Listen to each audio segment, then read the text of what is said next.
ನಮಸ್ಕಾರ ವೀಕ್ಷಕ ಬಂಧುಗಳೇ. ಮುಜರಾಯಿ ಇಲಾಖೆಯಲ್ಲಿ ಭ್ರಷ್ಟಾಚಾರಿಗಳ ಸರಣಿಯಲ್ಲಿ ಧರ್ಮರಾಯಸ್ವಾಮಿ ದೇವಾಲಯದಲ್ಲಿ ಹುಂಡಿ ಎಣಿಕೆಯ ಸಮಯದಲ್ಲಿ ಚಿನ್ನವನ್ನ ಕಳ್ಳತನ ಮಾಡುವಂತ ಪ್ರಯತ್ನ ಮಾಡಿದಂತ ನಾಗರಾಜ್ ಅವರನ್ನ ಅಮಾನತು ಮಾಡಿದ್ದಾರೆ. ನಾಗರಾಜ್ ಅವರನ್ನ ಅಮಾನತು ಮಾಡಿದ ತಕ್ಷಣ ಸಮಸ್ಯೆ ಪರಿಹಾರ ಆಗುವುದಿಲ್ಲ.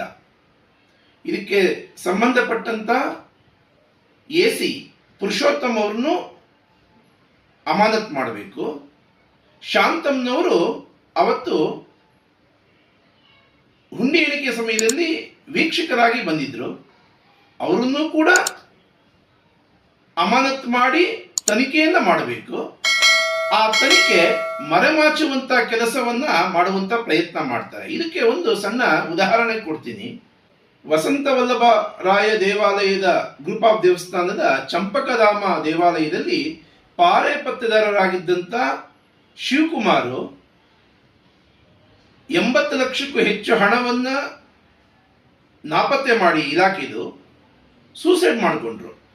ಸೂಸೈಡ್ ಮಾಡ್ಕೊಂಡ ತಕ್ಷಣ ಆರೋಪಿ ಸೂಸೈಡ್ ಮಾಡ್ಕೊಂಡವನಲ್ಲ, ಅದನ್ನ ಗಮನಿಸಿದಂತ ರುಕ್ಮಿಣಿ ಅವರು ಮತ್ತು ಶಾಂತಮ್ನವರು, ಅವರ ಮೇಲಧಿಕಾರಿ ಎಸಿ ಪುರುಷೋತ್ತಮ್ ಅವರು, ಅವ್ರ ಜವಾಬ್ದಾರಿ ಆಗಿರುತ್ತೆ.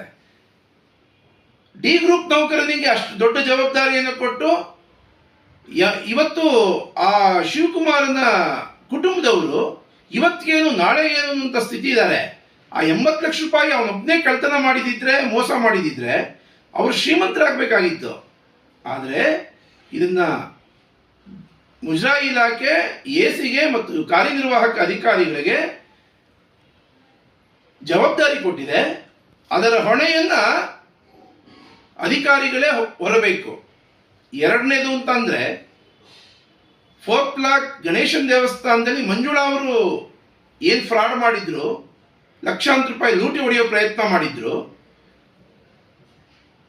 ಮಂಜುಳಾ ಅವರನ್ನ ಬೇರೆ ಕಡೆ ಟ್ರಾನ್ಸ್ಫರ್ ಮಾಡಿ, ಅವರಿಗೆ ಪದೋನ್ನತಿ ಕೊಟ್ಟು ಟ್ರಾನ್ಸ್ಫರ್ ಮಾಡಿ ಅವ್ರ ಬಾಯಿ ಮುಚ್ಚಿಸುವಂತ ಪ್ರಯತ್ನ ಮಾಡಿದ್ರು.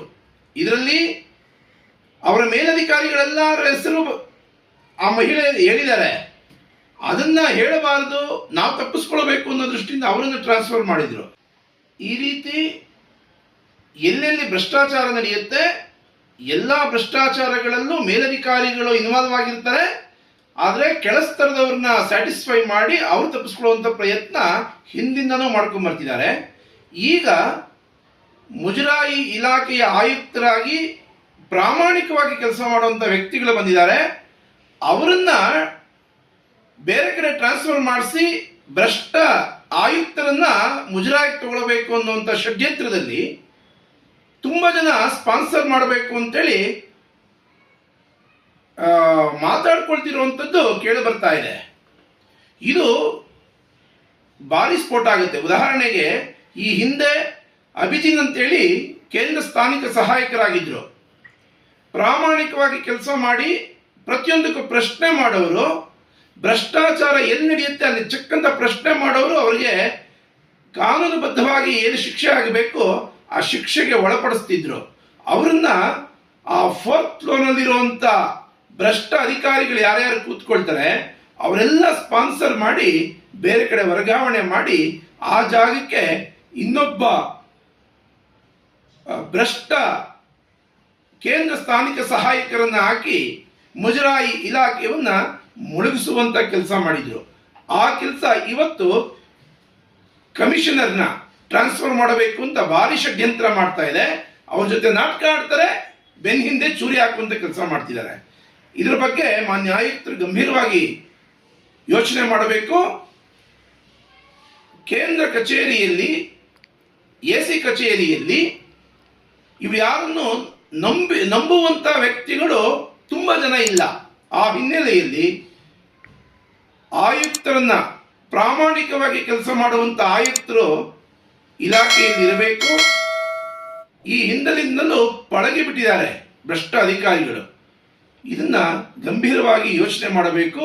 ಸರ್ಕಾರ ಕೂಡ ಮುಜರಾಯಿ ಇಲಾಖೆಯಲ್ಲಿರುವಂತ ಭ್ರಷ್ಟ ಅಧಿಕಾರಿಗಳನ್ನ ಹೊರಹಾಕುವಂಥ ಪ್ರಯತ್ನದಲ್ಲಿ ಯಶಸ್ವಿಯಾಗಬೇಕು ಅಂತ ಆಗ್ರಹ ಮಾಡ್ತಾ ಇದ್ದೀನಿ.